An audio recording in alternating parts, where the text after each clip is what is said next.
Morning दोस्तों।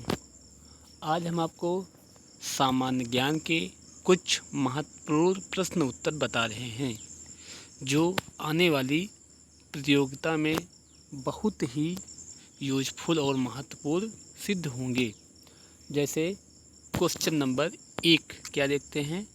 Question number 1, कोशिका में कितने प्रकार के आरएनए पाए जाते हैं। कितने प्रकार के?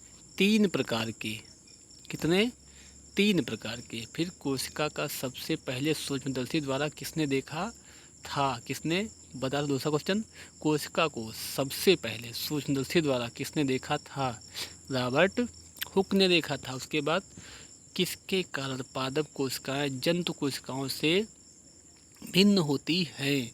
पादप कोशिका में द्रव्य कोशिका भित्त पाई जाती है। क्या? पादप कोशिका में द्रव्य भित्त कोशिका पाई जाती है। अगला क्वेश्चन नंबर 4, राइबोसोम का मुख्य कार्य क्या होता है? क्या? राइबोसोम का मुख्य कार्य क्या होता है? प्रोटीन का संश्लेषण करना। फिर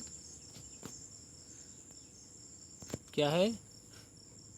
मोज़ेक मॉडल किसने प्रस्तुत किया था? मोज़ेक डीएनए मॉडल किसने प्रस्तुत? तो वाटसन एंड क्रिक नाम का 2 साइंटिस्ट थे, इन्होंने मोज़ेक का मॉडल प्रस्तुत किया था। क्या है? द्विचक्राकार कुंडलित डीएनए का मॉडल प्रस्तुत किया था। फिर क्वेश्चन नंबर 6, इलेक्ट्रॉन सूक्ष्मदर्शी में प्रकाश का स्रोत कहाँ होता है? कि इलेक्ट्रॉन किरण पुंज में। कहाँ होता है? इलेक्ट्रॉन किरण पुंज में। फिर अगला क्वेश्चन क्या पूछा है? भौतिक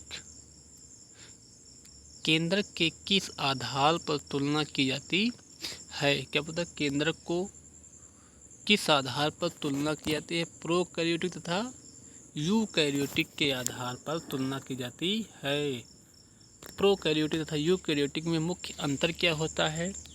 प्रोकैरियोटिक तथा यूकैरियोटिक में मेनली केंद्रक की उपस्थिति या अनुपस्थिति के आधार पर ही प्रोकैरियोटिक तथा यूकैरियोटिक को हम डिफरेंस बता सकते हैं। कोशिकाओं में सबसे बड़ा कोशिकांग अंग कौन सा है? लवल तथा प्लास्टिस। फिर एटीपी का निर्माण कहाँ होता है? माइटोकॉन्ड्रिया में। डीएनए किसका बहुलक होता है? डीएनए किसका बहुलक होता है? न्यूक्लियोटाइड का। किसका? न्यूक्लियोटाइड का। फिर क्या बोलते हैं भैया? अगला क्वेश्चन बता रहे हैं, 70S प्रकार के राइबोसोम कहाँ पाए जाते हैं? कहाँ? प्रोकैरियोटिक तथा यूकैरियोटिक कोशिकाओं में पाए जाते हैं।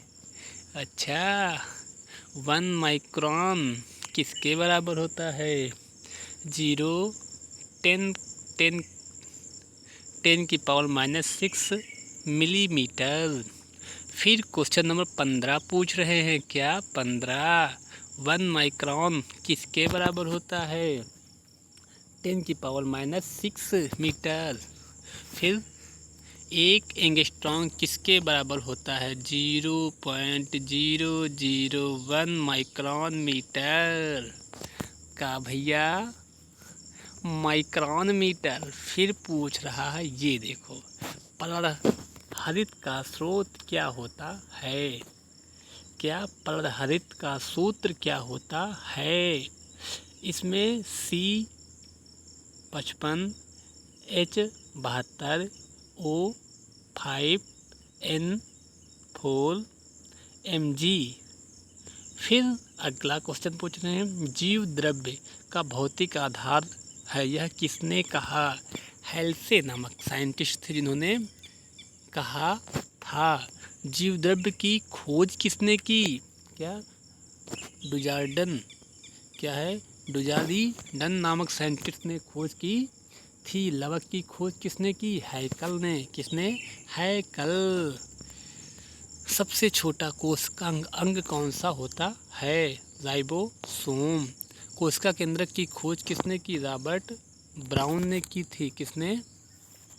रॉबर्ट ब्राउन ने की थी। फिर अगला क्वेश्चन क्या है? कोशिका का मुख्य ग्रह, कोशिका का ऊर्जा ग्रह को क्या कहते हैं? माइटोकॉन्ड्रिया। हरित लवक की खोज किसने की? सिंपल नामक साइंटिस्ट ने की थी। किसने?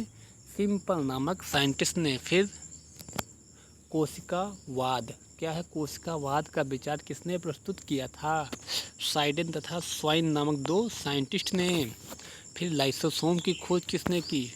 डी डुबे ने। फिर इलेक्ट्रॉन सूक्ष्मदर्शी की खोज किसने की? नोल तथा लस्का ने। नोल तथा लस्का नामक 2 साइंटिस्ट थे जिन्होंने खोज किया था। फिर अगला क्वेश्चन पे आते हैं। इलेक्ट्रॉन सूक्ष्मदर्शी की खोज किसने की थी?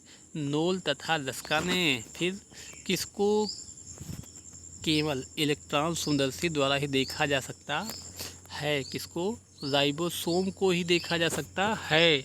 कौन सा कार्बोहाइड्रेट नहीं होता है?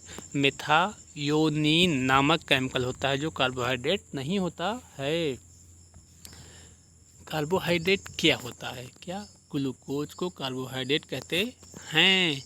पादप कोशिका भित्त कोशिका किसकी बनी होती है? पादप कोशिका भित्त कोशिका मेनली सेलुलोज की बनी होती है। क्या? फिर अगला क्वेश्चन, प्रोटीन का संश्लेषण किसमें होता है? कहाँ? प्रोटीन का संश्लेषण किसमें होता है? राइबोसोम में। क्वेश्चन नंबर क्या है? 34। ग्राना तथा स्ट्रोमा। ग्राना तथा स्ट्रोमा पटलिकाएँ पाई जाती हैं। कहाँ? हरित लवक में पाई जाती हैं। 70S राइबोसोम के कौन से 2 उपभाग होते हैं? 50S तथा 30S राइबोसोम। फिर अगला 80S राइबोसोम के कौन से 2 भाग होते हैं? 60S तथा 40S राइबोसोम। अगला क्वेश्चन क्या पूछा? कौन सा पदार्थ डीएनए में नहीं पाया जाता है? यूरेसिल। कौन सा? यूरेसिल। जीव द्रव्य में सोल। जल परिवर्तन में कौन सी क्रिया होती है? जैव रासायनिक क्रिया। कौन सी होती है? जैव रासायनिक अभिक्रिया होती है। फिर पूछ रहा है कौन सा पदार्थ आरएनए तथा डीएनए दोनों में पाया जाता है? एडेनिन। फिर क्वेश्चन नंबर 40 का बता कौन सा पदार्थ आरएनए में नहीं पाया जाता है? कौन सा पदार्थ आरएनए में नहीं पाया जाता है? क्या है? ग्वानिन। फिर क्वेश्चन नंबर 41, साइटोसिन किस में पाया जाता है? क्या है? साइटोसिन किसमें? आरएनए तथा डीएनए दोनों में पाया जाता है। फिर हम अगला क्वेश्चन क्या देखते हैं? 42। जीन शब्द का प्रयोग सर्वप्रथम किस वैज्ञानिक ने किया था? जॉनसन नामक वैज्ञानिक ने किया था। मैककिलटोक ने किस पौधे पर आनुवंशिकता का अध्ययन किया था? मक्का के पौधे पर किया था। ट्रैफिक पुलिस को क्या कहते हैं? गोल्गी बॉडी या हिंदी में गोल्गी काय कहते हैं। किसको? गोल्गी बॉडी या गोल्गी काय। जीव द्रव्य नाइट्रोफिक पुलिस को क्या कहते हैं? सबसे पहले किसने रखा? क्या है? पुरकिंजी। फिर क्वेश्चन नंबर 46, अवरली लवक कैसा होता है? रंगहीन। क्या बोले? अवरली लवक कैसा होता है? क्या होता है? रंगहीन होता है। फिर क्वेश्चन नंबर 47, जेंथ्रोफिल। क्या बोल रहा है? जेंथ्रोफिल किस रंग का होता है? पीले रंग का होता है। फिर अगला क्वेश्चन है, परहरिम कहाँ पाया जाता है? हरित लवक में। कहाँ? हरित लवक में पाया जाता है। फिर जालिकाय की खोज किसने की? सी गोल्गी ने। फिर ऑक्सीसोम किस में पाया जाता है? क्या बता रहा है? ऑक्सीसोम किस में पाया जाता है? माइटोकॉन्ड्रिया में।